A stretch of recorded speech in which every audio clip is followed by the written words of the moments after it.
Spooky sale. The old house on Maple Street had always been the subject of whispered rumors and frightened glances. Abandoned for decades, its Gothic spires and ivy-covered facade had become a local legend. So when a large, brightly painted sign appeared on the front lawn reading, "Everything must go, spooky sale," people were both intrigued and apprehensive. Despite their curiosity, most of the townsfolk avoided the sale, assuming it was a Halloween stunt.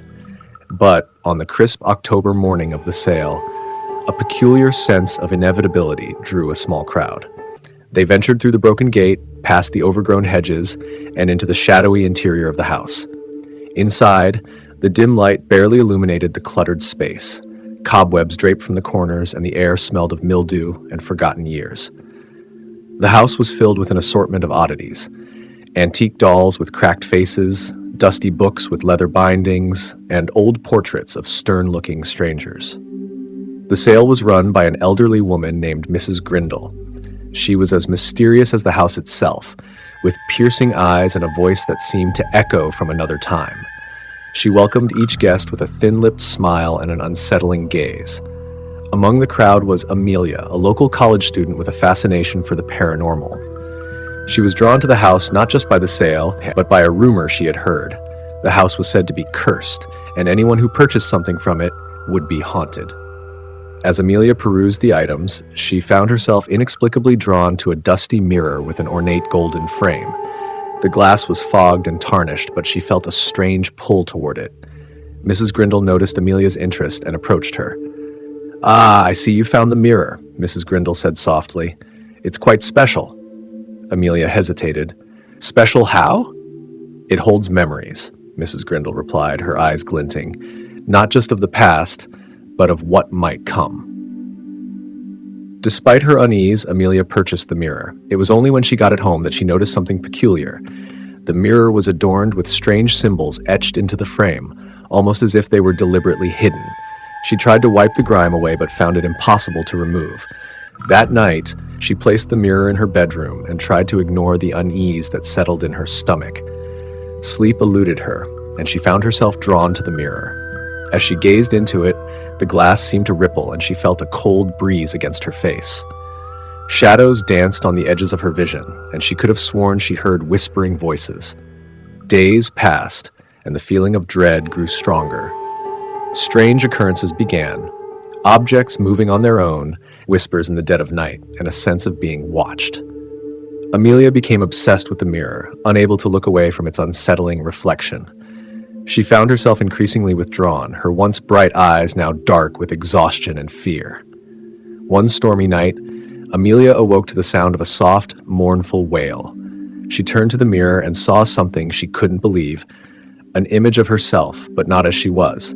It was a vision of her, old and haggard, her face etched with lines of terror. The reflection seemed to move on its own, its eyes pleading. Desperate for answers, Amelia returned to Mrs. Grindle's sale. The house was quiet, and the sign had been taken down.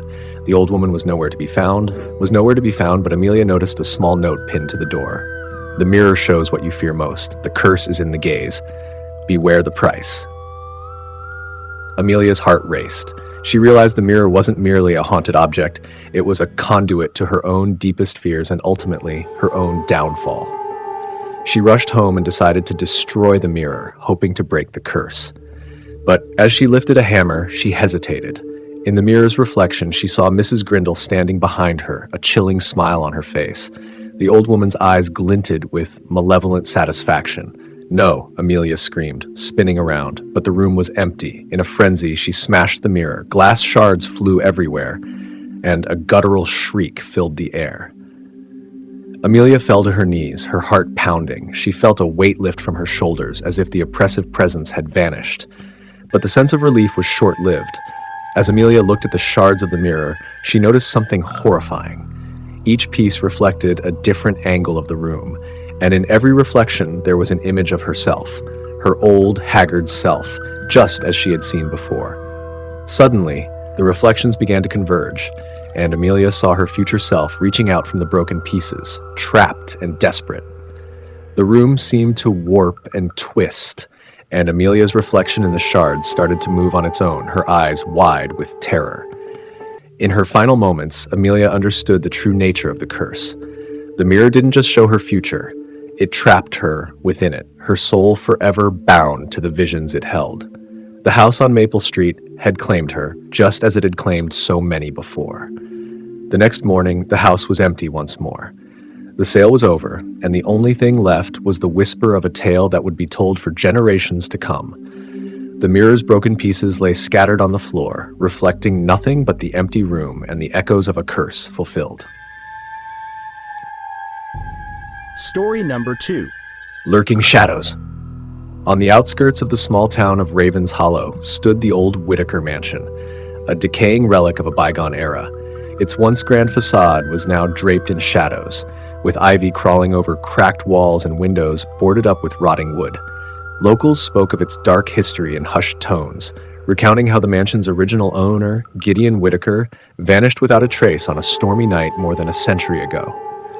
Some said his spirit still roamed the halls, seeking vengeance for some ancient wrong. Elena March, a historian with a fascination for the macabre, arrived in Ravens Hollow with a single purpose: to uncover the truth behind the mansion's eerie reputation. The town's few remaining residents eyed her with a mix of curiosity and wariness, but Elena brushed off their whispers as superstitious nonsense. Armed with a flashlight, a journal, and a camera, she made her way to the mansion just as twilight settled in. The front door creaked open with a groan as Elena stepped into the foyer. Dust motes danced in the beam of her flashlight, and the musty smell of decay filled her nostrils. Her footsteps echoed eerily in the empty house as she made her way through the grand entrance hall, her light revealing faded portraits of long-dead Whitakers whose eyes seemed to follow her. As she explored room after room, Elena felt an unsettling chill that had nothing to do with the failing daylight. She found traces of the past: torn curtains, tarnished silverware, and a grand piano with yellowed keys. The mansion's opulence was evident, but it was marred by the oppressive silence and darkness. In the library, she discovered a hidden passage behind a bookshelf. The entrance was barely noticeable, but a sense of foreboding compelled her to squeeze through. The narrow passage led to a small, dimly lit chamber lined with old books and a single, elaborately carved wooden box in the center. Intrigued, Elena approached the box and carefully opened it. Inside, she found a collection of old letters tied with a faded ribbon. The letters were written in an ornate script, and their contents spoke of an obsession with the occult and dark rituals. The last letter was the most alarming. It described a ritual intended to summon and bind a shadowy entity that would grant eternal life. The writer, Gideon Whitaker, confessed to having performed the ritual but was unsure if it had succeeded or if the entity had taken something of great value in return. Elena's heart raced as she realized that the ritual might have been more than a mere superstition. She continued her exploration, growing more anxious with each passing minute. As she ventured deeper into the mansion, she noticed something peculiar: shadows that seemed to move independently of their sources. She dismissed it as a trick of the light, but an uneasy feeling gnawed at her. In the master bedroom, Elena found a dusty mirror that had been covered with a sheet. She pulled the sheet away, revealing her own reflection. But as she gazed into the mirror, she saw something else: dark, swirling shadows shifting behind her. Her breath quickened as she turned around, but the room was empty. The shadows seemed to follow her, growing darker and more menacing with each step. She could hear faint whispers, like a distant chant, that seemed to emanate from nowhere and everywhere at once. Elena felt a growing sense of dread as she moved toward the mansion's cellar, hoping to find answers or escape. The cellar was a cavernous space filled with old crates and barrels. The air was colder here, and the darkness seemed to press in on her.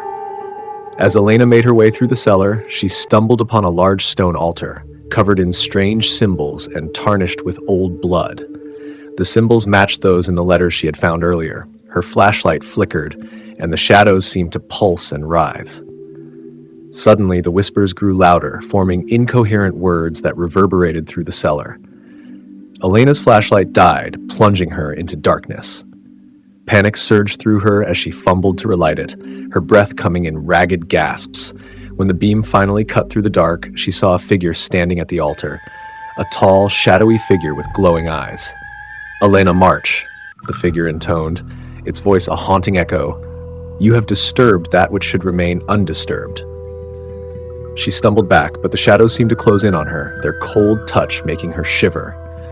In the darkness, Elena realized with horror that the figure was not a mere spirit, but an embodiment of the shadows themselves, a being bound by the ritual Gideon Whitaker had performed.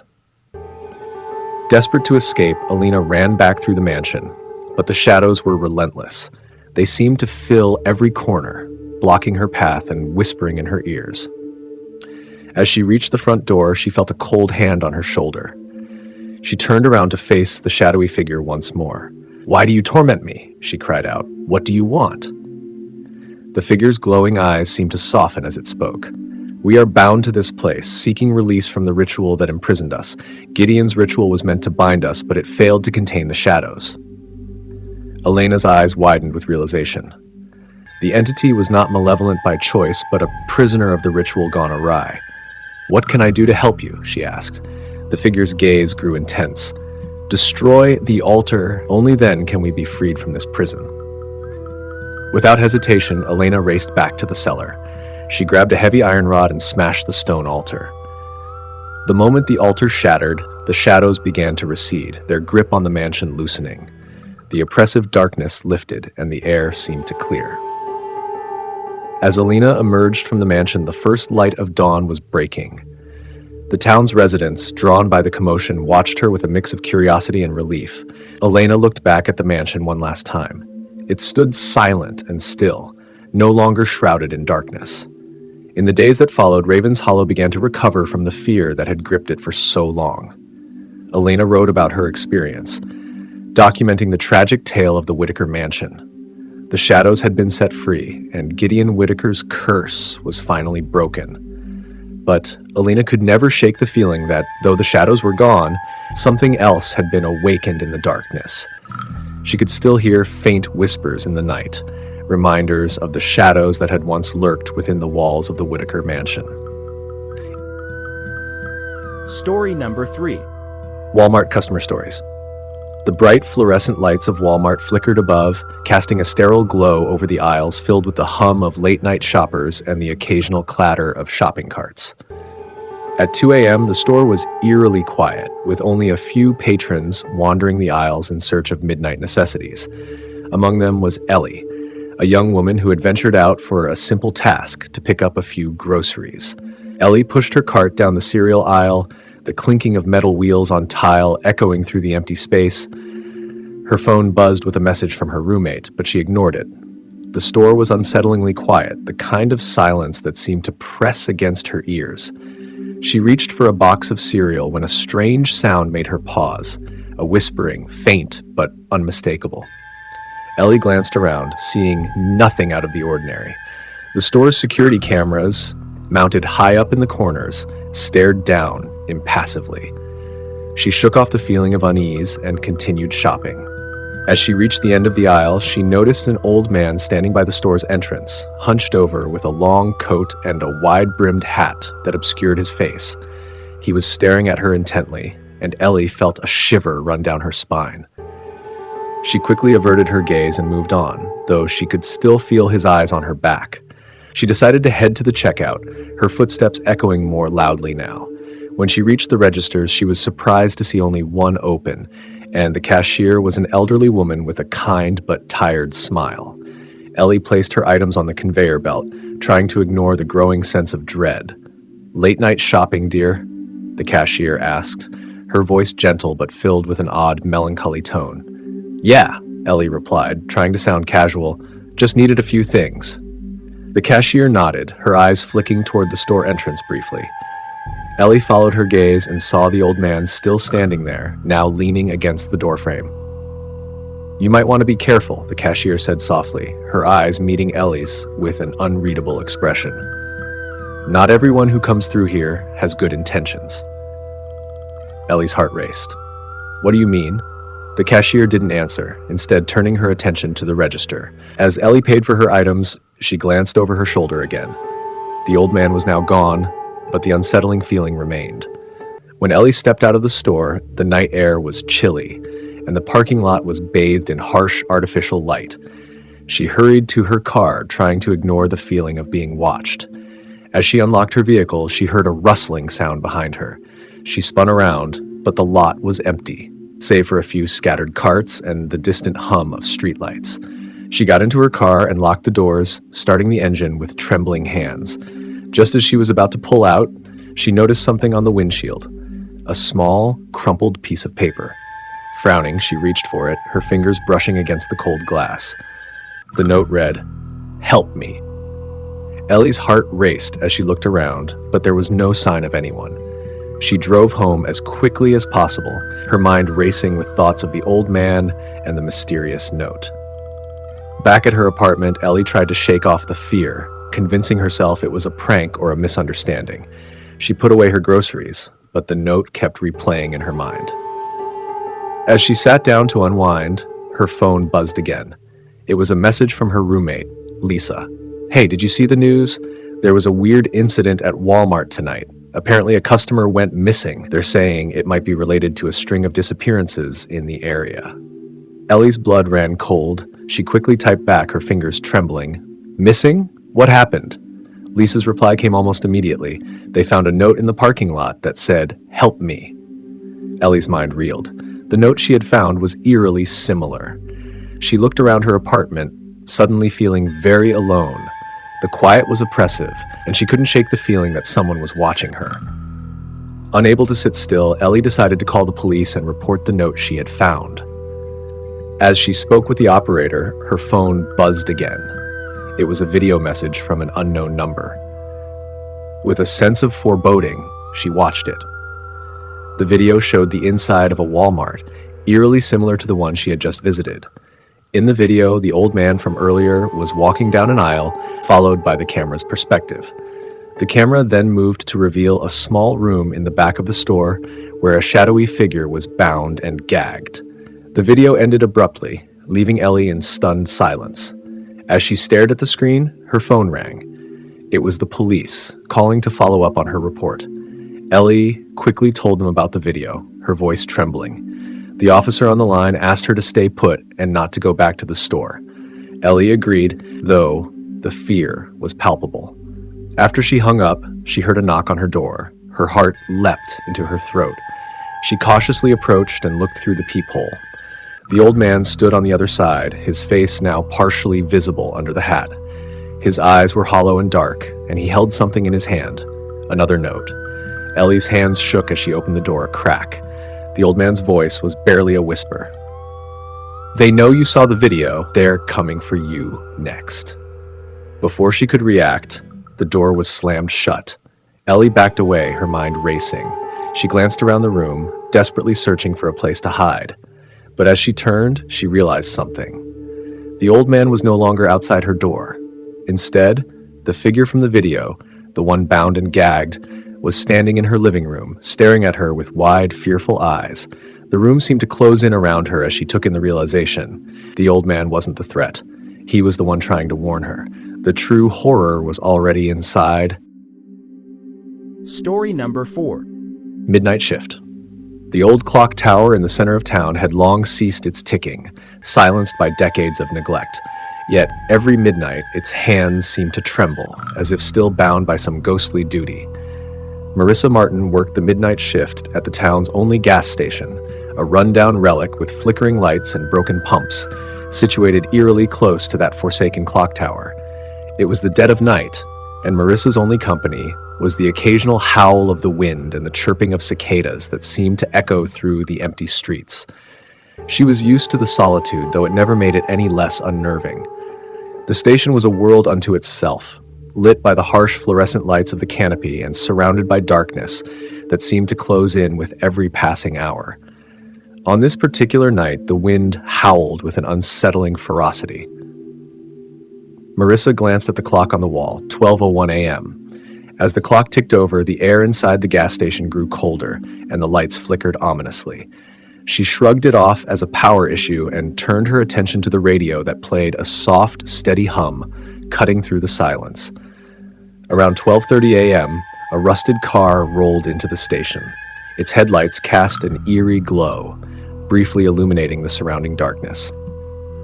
Marissa stepped outside, her breath visible in the chilly night air. The car was a vintage model, its paint chipped and its tires bald. The driver, a middle-aged man in a long, dark coat, emerged and greeted her with a nod. His eyes, shadowed beneath a wide-brimmed hat, gave nothing away. "Fill it up," the man said in a voice as rough as gravel. He slid a $20 bill into Marissa's hand without another word. As Marissa began to pump the gas, she noticed something odd.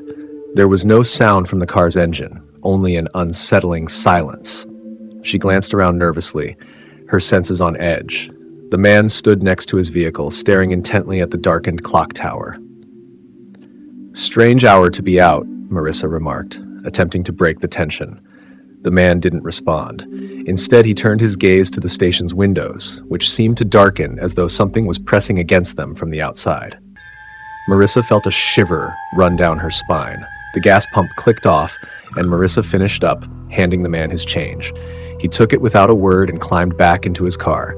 Just as he was about to drive off, he paused, casting a final, piercing look at the clock tower. Then he drove away, disappearing into the night. Marissa watched the taillights until they vanished, then returned inside. The station felt even colder now, and the wind outside seemed to grow louder. She took a deep breath, trying to steady herself. It was then she noticed that the lights were flickering more erratically than before. The radio crackled, and a voice came through, distorted and eerie. "Midnight, 12 tolls, the end is near." Marissa's heart raced. She tried to change the station, but the voice remained, growing more insistent. She turned off the radio, but the voice still echoed in her mind. Every so often, she would hear a distant, rhythmic thudding, like the sound of a heartbeat or footsteps. At precisely 1 a.m., the old clock tower struck its first bell. The sound was both mournful and chilling, resonating through the gas station. Marissa felt a chill in the air, her breath visible in the dim light. She checked the clock on the wall. It was also showing 1 a.m. The thudding grew louder, now unmistakably coming from the direction of the clock tower. Marissa, driven by a mix of curiosity and dread, decided to investigate. She grabbed a flashlight and stepped outside into the biting cold. As she approached the clock tower, she noticed that the door, which had always been locked, was slightly ajar. Hesitant but determined, she pushed it open and stepped inside. The interior was shrouded in darkness, the air thick with dust and the scent of decay. Her flashlight beam cut through the gloom, illuminating the ancient gears and mechanisms that had long since stopped working. The tower was silent now, save for the faint sound of ticking that seemed to come from nowhere and everywhere at once. Marissa's footsteps echoed as she ascended the winding stairs, the old wood creaking under her weight. At the top, she found herself in a small room with a large clock face and an old wooden chair. The chair was strangely clean, as if someone had been using it recently. On the floor beside the chair was a small, old-fashioned book. She picked it up and flipped through the pages. It was a journal, filled with meticulous notes and sketches. Her heart skipped a beat when she found an entry dated September 9th, 1924, the day the clock tower had stopped. The entry described a ritual performed to trap something evil within the clock tower, an entity that was supposed to be contained forever. The writer had warned of a time when the entity might be released, and the clock would begin ticking again. Marissa's blood ran cold. She glanced at the clock face. Its hands had begun to move, slowly and deliberately, as if waking from a long slumber. Suddenly, the temperature dropped, and the shadows seemed to swirl around her. The rhythmic thudding returned, louder and more urgent. Marissa turned to see a figure standing in the doorway. It was the man from earlier, but his face was different now, pale and gaunt, his eyes hollow. "You shouldn't have come here," he said, his voice a haunting whisper. Before Marissa could react, the tower's clock hands flew into motion, racing forward. The thudding grew frantic, a crescendo of sound and fury. The man's eyes glowed with an eerie light, and Marissa felt an invisible force pulling her toward the clock. Just as she was about to be engulfed by the darkness, the clock struck 12 once more, and everything fell silent. The man vanished, and the clock stopped again, its hands frozen at midnight. Marissa stumbled back to the gas station, her heart pounding. The gas station was exactly as she had left it, the cold night air a stark contrast to the warmth inside. The radio was silent, the flickering lights steady once more. She glanced at the clock on the wall. It was just past midnight. The terror she had experienced felt like it had happened in a different time, a parallel reality. Later, as she closed up for the night, Marissa couldn't shake the feeling that something had changed. She looked at the clock tower from afar. Its darkened windows seemed to watch her, and she could swear she saw faint, ghostly figures moving inside. Marissa took a deep breath and walked away, hoping to never return. But as she glanced back one last time, the clock's hands seemed to twitch, and she couldn't help but wonder if the midnight shift was far from over. Story number 5.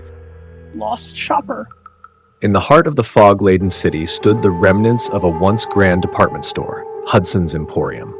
The store had been closed for decades, its windows smeared with grime and its ornate facade crumbling. Despite its state of disrepair, the occasional lost soul would wander through its doors, drawn by a force they could not quite name. Emily was one such soul.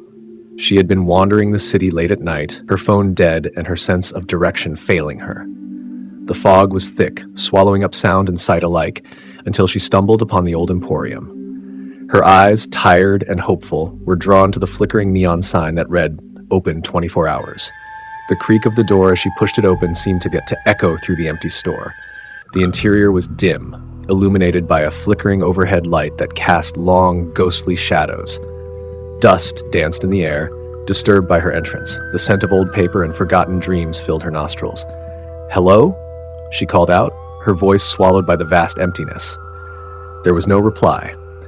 Her footsteps echoed as she moved cautiously through the aisles, her eyes scanning the shelves filled with relics of a bygone era. Old clothing, antique toys, and faded magazines created a surreal landscape. The store seemed frozen in time, as if it had been waiting for her arrival. As she wandered deeper into the store, Emily felt a shiver run down her spine. The place seemed to hum with a strange energy, a faint whisper that seemed to come from nowhere and everywhere all at once. She stopped in front of a display of antique dolls. Their glassy eyes seemed to follow her, their smiles frozen in eerie permanence. Just a few more minutes, Emily told herself. She needed to find a way out before she became more disoriented. As she turned a corner, she saw something odd. At the end of the aisle, a single pristine mannequin stood in a display window, dressed in an elaborate wedding gown. The gown was delicate, with intricate lace and silk that shimmered faintly even in the dim light. But it was the mannequin's face that caught her breath. Its expression was eerily serene, almost lifelike. Emily moved closer, her curiosity piqued. As she approached, she noticed something strange. The mannequin's face looked almost like a real person's, with eyes that seemed to blink slowly and a mouth that curled into a subtle, unsettling smile. A soft rustling sound behind her made her jump. She spun around, but the store was still empty. The rustling continued, growing louder and more insistent. She could feel her heart pounding in her chest. Turning back to the mannequin, Emily saw that its eyes were now wide open, staring directly at her. A chill ran down her spine as she noticed the gown had started to move, as if it were being caressed by an invisible hand. She stumbled backward, her breath coming in shallow gasps. Then she heard a voice, barely more than a whisper. "Welcome to the final fitting." Before she could react, the lights flickered violently and then went out entirely. The store was plunged into darkness. Panic gripped Emily as she fumbled in her bag for her phone, but it remained lifeless, its screen black. Suddenly, the lights flickered back on, and Emily saw that the store had changed. The aisles were now arranged in a disorienting maze, and the mannequins were positioned in strange, unsettling poses. The wedding gown was no longer in the window. Instead, it hung in front of her, as though inviting her to step inside. She could hear the faint sound of music, a haunting melody that seemed to come from everywhere and nowhere. She moved quickly, desperate to find an exit. Her breaths came in ragged gasps as she rounded corner after corner, but each turn seemed to lead her further into the labyrinth. The rustling sound grew louder, now accompanied by faint whispers and eerie laughter. Emily's heart raced. She was almost at the point of tears when she stumbled into a small, dimly lit room. In the center of the room stood a large mirror. It was ornate, its frame covered in intricate, swirling patterns. She approached it cautiously, hoping to find a clue or a way out. As she looked into the mirror, her own reflection seemed to distort, her face merging with the ghostly figures that appeared behind her. A sudden realization hit her. The mannequins in the store weren't just lifeless figures. They were real people, trapped in a perpetual state of limbo. The store had a dark, sinister purpose: to trap unsuspecting shoppers and transform them into part of its eternal display. As Emily turned to leave the room, the mirror's surface rippled, and the reflection of the wedding gown appeared behind her. It floated forward, and she felt a cold, invisible hand touch her shoulder. Desperately, she turned and ran, her mind racing. The whispers grew louder, more frantic, almost desperate. She burst through the store's back door and into the alley, panting heavily. The fog had lifted, revealing the city's quiet streets. As she looked back at the store, she saw something strange. The store's sign now read Hudson's Funeral Parlor, and the mannequins in the window seemed to be moving, their eyes following her with a sinister, knowing gaze. Emily staggered away, the memory of the store and its mannequins etched into her mind. She vowed never to wander the city streets alone at night again. Back inside the now deserted store, a new mannequin appeared in the display window. A woman in a wedding gown with a serene, lifelike face and a faint, eerie smile. And as the fog rolled back in, the store's neon sign flickered one last time before fading to black. Emily never returned to the city, and Hudson's Emporium was soon forgotten. But those who wandered too close on foggy nights still whispered of the place where the lost shoppers became part of the final fitting, forever trapped in a dark, eternal display. Story number 6. The small town of Ravenwood had never seen a busier day. Crowds bustled through the streets as the annual Harvest Festival filled every corner with laughter and chatter. Among the myriad of vendors and visitors was Clara's Cozy Corner, a quaint bookshop that had been a staple of the town for decades. Its owner, Clara, prided herself on the shop's charm and its ability to offer a haven for those seeking escape within the pages of a good book. As the sun dipped below the horizon, the bookstore became a haven of warmth against the encroaching chill. Clara was stocking the shelves when the bell above the door jingled, announcing the arrival of a new customer. The man who walked in was dressed in a dark trench coat that seemed oddly out of place in the festive atmosphere. His face was obscured by the brim of a wide-brimmed hat, and his eyes were hidden behind dark sunglasses. Clara noted the oddity, but greeted him with her usual warmth. "Good evening. Can I help you find something specific?" Clara asked. The man's voice was low and gravelly, sending a shiver down Clara's spine. "I'm looking for something unique, a book that tells stories not meant for ordinary eyes." Clara's curiosity piqued. She had read her share of strange and esoteric books, but this request seemed different. "We do have some rare books, but could you be more specific?" The man remained vague. "Something that deals with hidden fears, ancient rituals, secrets long buried." Clara hesitated. "I'm not sure we have anything like that, but I can check the back room. I may have something old." The man nodded, his movements deliberate and almost robotic. Clara retreated to the back of the store, where the rare and antique books were kept. She rummaged through the dusty tomes, her fingers brushing over the faded spines, until she found a leather-bound book with no title. It seemed out of place, even among the rare volumes. Returning to the front of the shop, she handed the book to the man, who accepted it with an eerie calm. "This one is quite old," she said. "I don't know much about it, but it might be what you're looking for." The man took the book and opened it carefully. As he flipped through the pages, an unsettling quiet fell over the store. Clara felt an uneasy twinge, but dismissed it. After a few minutes, the man closed the book and handed it back to her. "This will do," he said. "How much?" Clara gave him the price, and he paid with cash, leaving without a word. As the door closed behind him, Clara felt a peculiar chill, as if the air itself had become heavier. Later that night, after the shop had closed and Clara was about to head home, she noticed a folded note wedged between the pages of the book. It had not been there before. Curious and a bit apprehensive, she unfolded it. The note read, "Follow the moon tonight and you'll see what I've seen. The truth is closer than you think." Clara's heart raced. She had no idea what the note meant, but it seemed ominous. Nonetheless, the mystery intrigued her, and she found herself drawn to investigate. As the moon rose high in the sky, casting a ghostly light over the town, Clara walked through the quiet streets. The note's cryptic message led her to a secluded park at the edge of town. There, beneath a large ancient oak tree, she saw the man from the bookstore standing still, staring at something. Clara approached cautiously. "Excuse me," she called out. The man turned slowly, his sunglasses reflecting the moonlight. He didn't speak, but gestured to the ground. Clara followed his gaze and gasped. There, etched into the earth beneath the tree, was a complex symbol she vaguely recognized from the old book. "What is this?" Clara asked, her voice trembling. The man removed his hat and sunglasses, revealing eyes that were hollow and dark, with an unsettling vacant quality. "This is where it all begins," he said softly. "You've been chosen."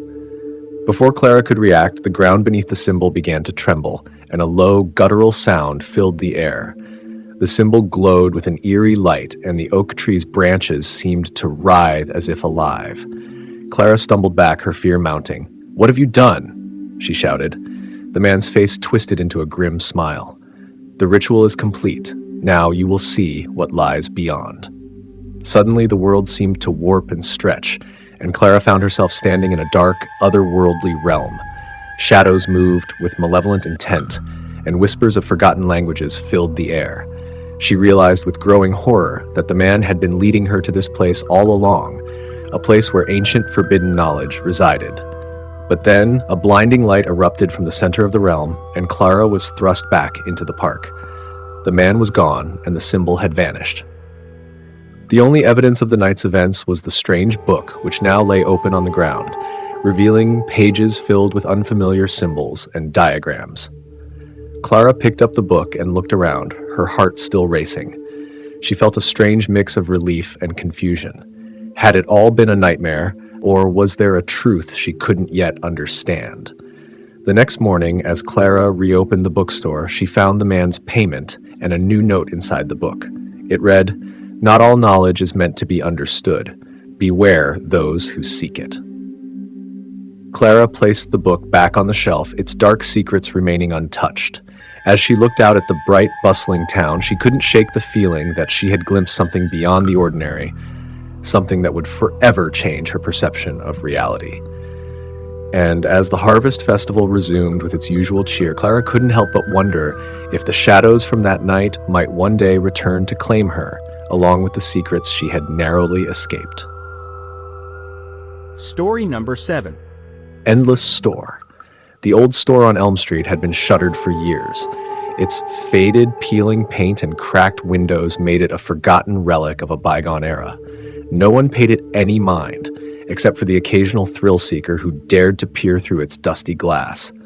It was only when Julia's car broke down nearby that she found herself standing before it, with no other options for help. A slight drizzle had started, and Julia, in her mid-20s and new to the city, felt a shiver run down her spine. The store's neon sign flickered intermittently, casting an eerie glow on the cobblestone street. She hesitated before pushing open the creaky door. Inside, the store was a labyrinth of towering shelves and cluttered aisles filled with oddments from a past era. Old-fashioned toys, yellowed magazines, and dusty trinkets lined the shelves. The air was heavy with a musty smell, and the dim lighting from a few ancient bulbs barely illuminated the store's interior. Julia's heart raced as she stepped further in, hoping to find someone who might help her. "Hello?" Her voice echoed eerily in the silence. A bell tinkled somewhere deep within the store, and a figure emerged from the shadows. It was an elderly man with a gaunt face, dressed in a threadbare suit. His eyes, though tired, held an unsettling intensity. "Welcome to my store," he said with a thin smile. "How may I assist you?" "I'm sorry to intrude," Julia said, trying to mask her unease. "My car broke down, and I was hoping to use your phone." The man's smile widened. "Of course, the phone is at the back. But first, allow me to offer you a drink. It's a long wait, and you might need some refreshment." Julia hesitated but accepted. The man led her to a small counter where an old-fashioned tea kettle whistled softly. He poured her a cup of steaming tea, which smelled oddly sweet. Julia took a sip, feeling its warmth spread through her. The man watched her closely, his eyes glinting with an unspoken amusement. As she sipped her tea, Julia noticed strange things about the store. The shelves seemed to rearrange themselves subtly as if they were alive. Some items on the shelves appeared to shift places, and the dust on the floor seemed to settle into patterns, almost forming words. "Have you been running this place long?" Julia asked, attempting to break the silence. "Oh, longer than you might imagine," the man replied. "This store is special. It has its own way of time."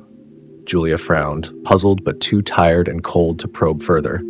She finished her tea and followed the man to the back of the store, where a dimly lit room housed an old rotary phone. As she picked it up, she noticed the phone's cord seemed to stretch impossibly long, leading to a tangled mess at the back of the store. "Hello?" Julia said, dialing the number for roadside assistance. The line crackled with static, but she could hear voices faintly. "Hello, is someone there?" Before she could respond, the store around her began to change. The shelves seemed to elongate, creating a maze that turned. The room grew darker, and the once familiar items on the shelves became grotesque and distorted. Julia's heart pounded. She tried to find her way back to the counter, but every turn led her deeper into the labyrinth. Her panic grew as she stumbled through narrow aisles and encountered shelves filled with eerie, lifelike dolls and unsettling paintings. Suddenly, a loud crash echoed through the store. Julia spun around to see the elderly man standing at the end of a hallway, his face expressionless. "You shouldn't have come here," he said coldly. "The store is not what it seems. It's not just a place. It's a trap." Julia's breath came in short, terrified gasps. "What do you mean?" The man's eyes darkened. "It preys on those who wander in. It traps them forever." Julia ran, her footsteps echoing through the endless aisles. She turned corners frantically, but each path led her back to the same place. The shelves seemed to whisper in a language she couldn't understand, and the distorted items seemed to watch her with hollow eyes. Finally, she collapsed in a corner, her energy drained. The store felt alive, its walls pulsating with a malevolent rhythm. She looked up to see the elderly man approaching her again, holding a small, intricately carved box. "Is this the end?" Julia asked, her voice trembling. The man shook his head. "No, this is where the real test begins." He opened the box to reveal a shimmering, otherworldly light. Julia felt a strange pull, an inexplicable urge to reach out to it. But as she did, she realized the light was a portal, a doorway out of the maze. "Do you wish to leave?" the man asked, his voice a mere whisper. Julia nodded desperately. The man handed her the box, and as she touched it, the store around her began to dissolve. The shelves, the twisted aisles, and the ominous shadows melted away, leaving her standing outside on Elm Street, the rain now pouring heavily. Julia looked back at the store, which was now just an ordinary empty building. The neon sign was gone, and the door was firmly shut. She shivered, her clothes soaked through, and quickly made her way to her car. As she drove away, a chilling realization hit her.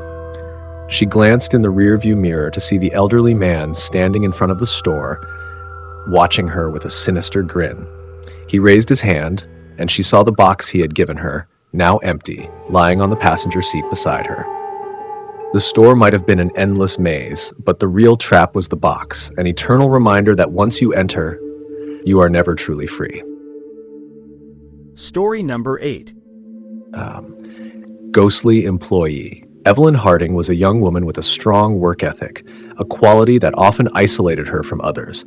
Her friends joked that she'd work herself to death, but Evelyn's ambition drove her to accept a position at Nightshade Industries, a company notorious for its demanding hours and rigorous expectations. It was a job that promised an impressive salary and even more impressive opportunities for advancement. The office was an imposing Gothic structure with ivy-clad walls and narrow, shadow-filled corridors. Evelyn's first impression was a mix of awe and unease, but she quickly dismissed her concerns as she was ushered into her cubicle on the top floor, a large, open space dominated by a vast, old-fashioned desk. The view from her window revealed the sprawling city beneath, but in the dim light, it felt more like a ghostly tableau. Her first weeks were uneventful, filled with the usual onboarding paperwork and long nights spent poring over complex reports. Yet, as the days passed, Evelyn began to notice peculiar occurrences. Files would appear on her desk in the middle of the night, and faint whispers seemed to drift through the empty office after hours. She dismissed these as the product of overwork and lack of sleep. One evening, as she stayed late to meet an important deadline, Evelyn heard a soft, rhythmic tapping against the glass of her office door. She opened it cautiously, but the hallway was empty. Her heart pounded in her chest as she returned to her desk, but the tapping continued, more insistent this time. It was as if someone, or something, was trying to get her attention. Curiosity overrode her fear. She followed the sound to the end of the hallway where an old, neglected conference room stood. The door was slightly ajar, and through the gap, Evelyn saw a shadowy figure hunched over a table. She froze. The figure was a man, dressed in a dark suit that seemed out of place in the dusty, dimly lit room. His face was hidden in shadow, but Evelyn could make out the contours of a ghostly pallor. Summoning her courage, Evelyn pushed open the door. The figure disappeared. The table was empty except for a single, ancient-looking ledger. She picked it up and flipped through its yellowed pages, filled with handwritten notes and strange symbols. Her curiosity deepened, but she was unable to decipher much. As she closed the book, she heard the tapping again, this time coming from behind her. Evelyn spun around, but the room was empty once more. She felt a chill run down her spine and decided to leave. As she walked down the corridor, she noticed a framed portrait on the wall.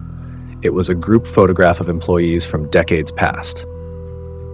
One face stood out to her, a man in a dark suit with a solemn expression.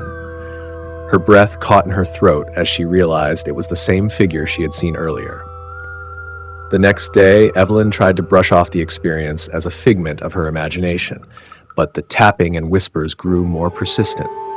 She couldn't shake the feeling that she was being watched. Determined to find answers, she decided to investigate the history of the building. After hours of searching through old archives, Evelyn discovered that Nightshade Industries had been founded in the 1920s by a man named Aleister Crowley, a successful entrepreneur who had mysteriously disappeared under strange circumstances. The more Evelyn dug into the history, the more unsettling details she uncovered. Employees had reported strange occurrences and disappearances throughout the decades, always with a pattern of growing paranoia and fear. It seemed the company was built on more than just ambition. There were rumors of dark rituals and ghostly presences linked to Crowley's disappearance. Feeling she had no other choice, Evelyn sought out the company's elderly historian, a reclusive man named Mr. Blackwood. She confronted him about her experiences and the history of the building. Mr. Blackwood's eyes grew wide as he listened, and he hesitated before speaking. "There's a reason for the odd occurrences," Mr. Blackwood said in a hushed tone. Crowley was obsessed with immortality. He believed he could transfer his soul into a living vessel, someone who would continue his work indefinitely. The employee you saw is said to be his last failed attempt. A ghostly echo of a man who was never quite human, bound to the company by dark rituals. Evelyn's blood ran cold. "What does that mean for me?" Mr. Blackwood's face darkened. "It means that you've attracted his attention. He needs a new vessel to continue his existence." The next night, Evelyn stayed late again, her anxiety mounting. The office was eerily quiet, the only sound her own breathing. As the clock struck midnight, the tapping began once more. This time, it was accompanied by a deep, mournful wail that echoed through the empty halls. Evelyn followed the sound, her steps faltering as she reached the conference room. The ledger was open on the table, and the shadowy figure appeared once more solid than before. His face was now visible, a twisted mask of anguish and longing. "Help me," the figure whispered, his voice like a cold breeze. "Free me from this torment." Terrified but determined, Evelyn grabbed the ledger and read aloud the incantations inscribed within.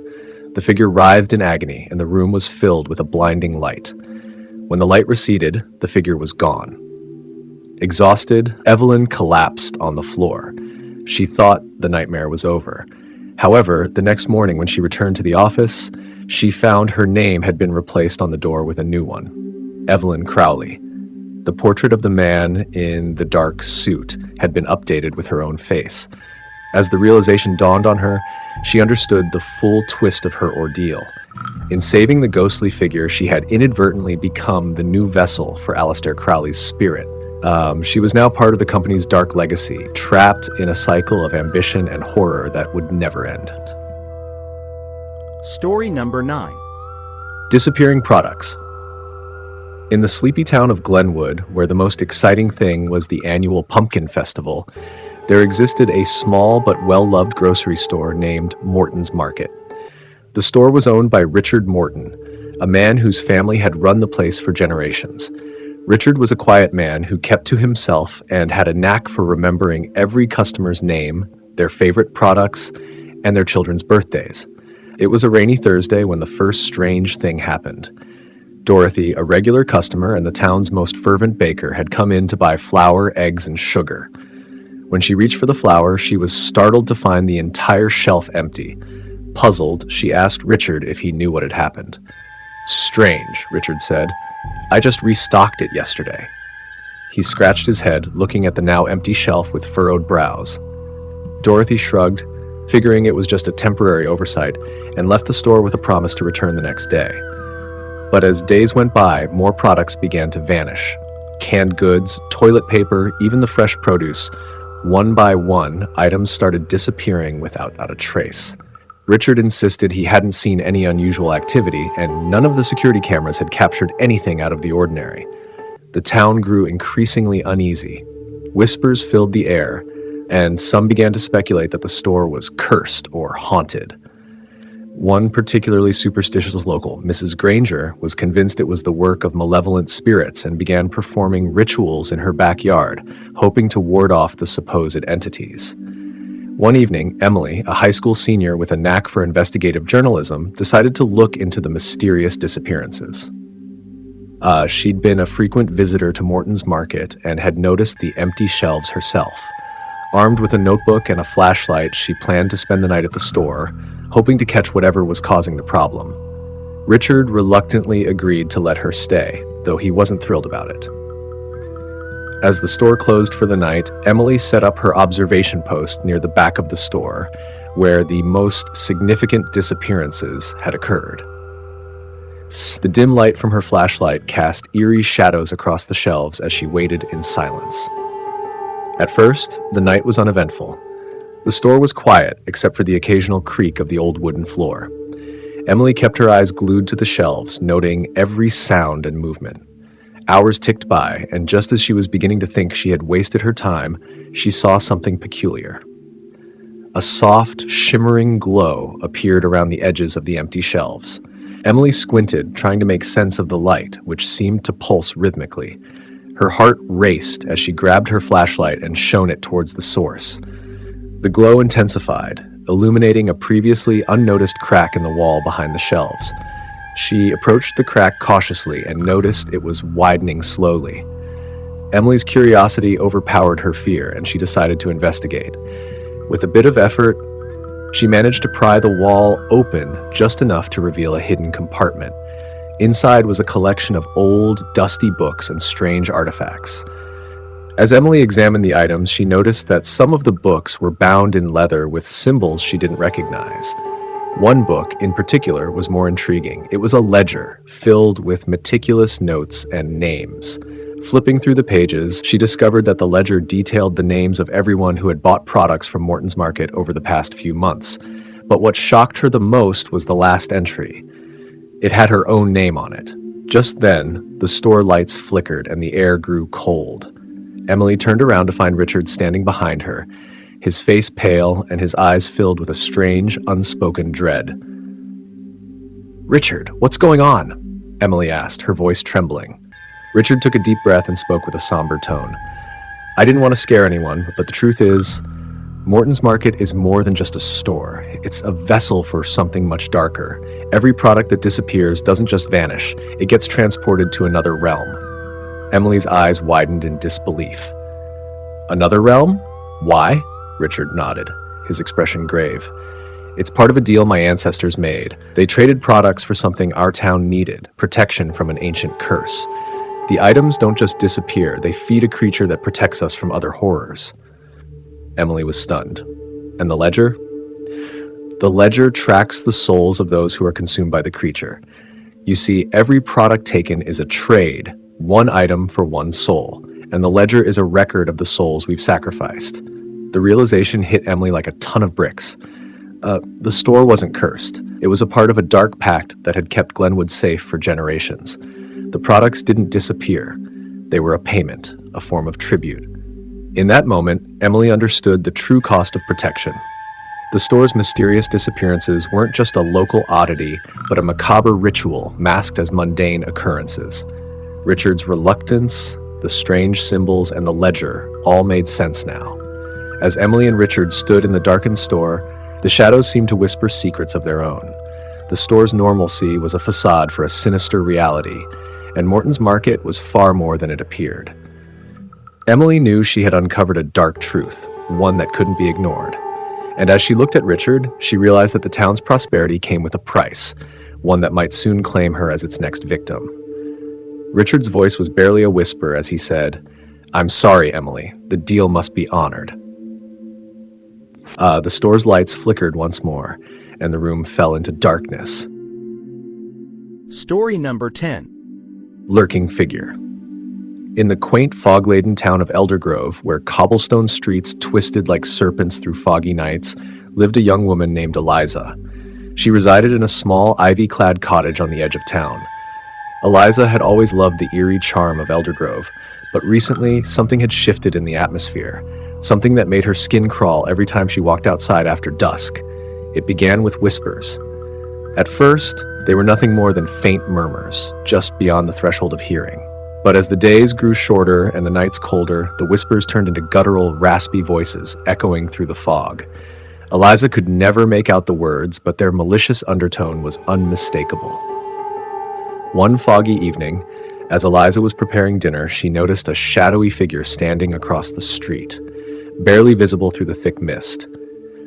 It was tall and indistinct, but its presence felt profoundly unsettling. She blinked, and it was gone. Shaking off her unease, she convinced herself it was merely her imagination or the trickery of the fog. The following night, she saw the figure again, this time closer to her home. It stood just at the edge of her yard, its outlines still blurred but unmistakably there. Eliza tried to call out, but her voice caught in her throat. When she finally mustered the courage to step outside, the figure was gone, leaving only the cold, heavy silence of the fog. Eliza's curiosity mixed with her growing fear. She started to investigate, checking the local archives and speaking with the townsfolk. To her dismay, she found that Eldergrove had a dark history, a series of unexplained disappearances stretching back over a century, all of which happened under the cover of fog. The townsfolk spoke of an old legend, a tale of a malevolent entity that prowled the mists, taking those who dared to venture too close. The more Eliza learned, the more the figure's appearances became frequent. Each time it loomed closer, always watching, always waiting. One night, she decided to confront it. Armed with a lantern and a heavy resolve, Eliza stepped out into the fog, her breath forming icy clouds in the chill. As she walked, the fog seemed to thicken, swallowing the light from her lantern. The whispers grew louder, merging into a cacophony of anguished voices. Her heart pounded in her chest as she followed the faint outline of the figure, deeper into the darkness. The figure moved slowly, almost deliberately, as if beckoning her to follow. The fog seemed to part, revealing an old, dilapidated house at the edge of the forest. Eliza approached, her lantern casting eerie shadows across the cracked facade. The whispers were now a symphony of terrified wails. She pushed open the creaking door and stepped inside. The interior was decrepit, filled with broken furniture and layers of dust. The lantern's glow revealed a grand staircase leading up into darkness. Eliza climbed the stairs, her footsteps echoing through the empty house. At the top, she found a door slightly ajar. She pushed it open, revealing a room filled with old, forgotten belongings, photographs, letters, and a large mirror covered in cobwebs. The figure was there, standing in front of the mirror. Its form was more defined now, cloaked in tattered rags with hollow, sunken eyes staring back at her from the mirror. The sight was horrifying, but what terrified Eliza more was the reflection in the mirror. It wasn't the figure's face, but her own. The realization hit her like a cold wave. The figure wasn't a separate entity, it was her own reflection, distorted and twisted by the mist. The whispers, the figure, the chilling presence. it was all a manifestation of her own growing fear and paranoia. The house was a relic of her mind, a place where her anxieties had taken physical form. Eliza staggered back, her breath coming in ragged gasps.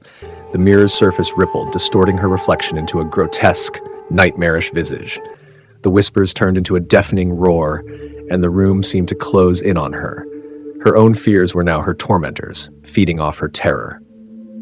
In a desperate bid to escape, Eliza smashed the mirror with her lantern. The glass shattered into 1,000 pieces, and the room fell silent. She stumbled out of the house, the fog wrapping around her like a suffocating shroud. As she emerged onto the street, the fog began to lift, and the oppressive atmosphere seemed to ease. Eliza returned to her cottage, shaken but relieved. She never saw the figure again, and the whispers faded into silence. She knew now that the true horror lay not in the external forces, but in the fears and insecurities she harbored within herself. The fog was gone, but the lesson it left behind would linger forever. In Elder Grove, the legend of the lurking figure continued, a chilling tale of an entity that prowled the mists. But for Eliza, the real horror was the mirror of her own making, a reminder that sometimes the greatest terrors are those we conjure ourselves.